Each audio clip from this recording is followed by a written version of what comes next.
ছেলেকে বিয়া করানোর পরে বেশিরভাগ বাপ মায়ের একটা কমন অভিযোগ থাকে যে আমার পোলাটা পরিবর্তন হয়ে গেছে, বিয়ার আগে আমার পোলাটা এরকম আসছিল না, এই যে মাইশের বাড়ির মেয়াটা আনার পরে আমার পোলাটা পুরাই পরিবর্তন হয়ে গেছে। একটা কমন অভিযোগ প্রত্যেক বাবা মার থাকে, বেশিরভাগ বাবা মার থাকে, বেশিরভাগ ম্যাক্সিমামের বাবা মারই কি থাকে যে আমার পোলাটা বিয়ে করার পরে পরিবর্তন হয়ে গেছে।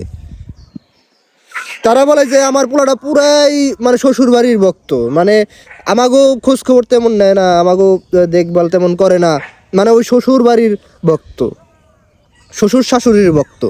ওর থেকে আমাকে মেয়ার জামাইটা কত ভালো, পুরাই আমাগো ভক্ত, পুরাই আমাগো কথায় উঠে বসে। আমার পোলার থেকে আমার মেয়ের জামাই ভালো, আমাগো কথা ছাড়া অ্যাকচুয়ালি সন্ন্যর করে না। এরকম কনসেপ্টের, এরকম মন মাইন্ডের, এরকম ধারণার বাপ মা আছে যে আমার পোলাটাই কি যে শ্বশুর বাড়ির ভক্ত, আমার মেয়ের জামাইটা আমাগো ভক্ত। আমার মেয়ের জামাইয়ের মতন আমার পোলাটা হইতে পারলো না,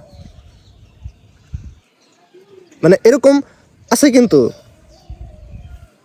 তারা চায় যে আমার মেয়ের জামাই আমাগো কথা মতন চলুক, কিন্তু তার পোলাই যখন তার শ্বশুর শাশুড়ির কথা মতন চলে তখন তাদের সমস্যা হয়ে যায়।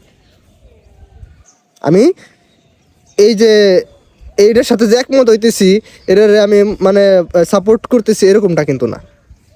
অবশ্যই যে যতটুকু সম্মান পাওয়ার দরকার, যতটুকু কি বলে দেখার দরকার, যাকে যতটুকু দেখার দরকার তাকে ততটুকুই দেখা উচিত।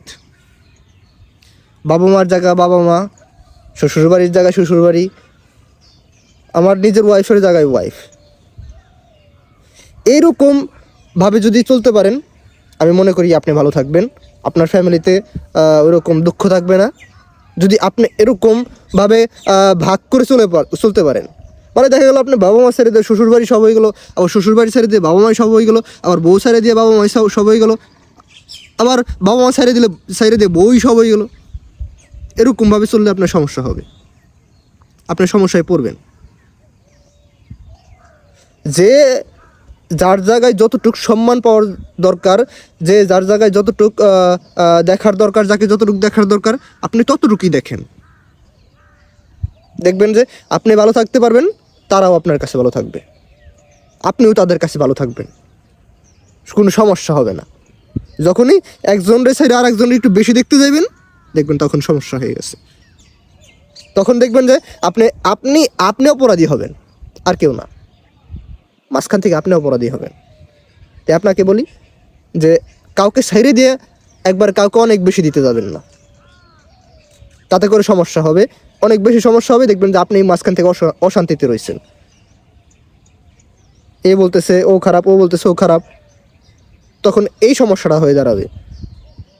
আপনি যে যতটুকু প্রাপ্য তাকে ততটুকুই দেন, বেশিও না কমও না, এতে করে কোনো সমস্যা হবে না। আশা করি কথাগুলো বুঝতে পারছেন।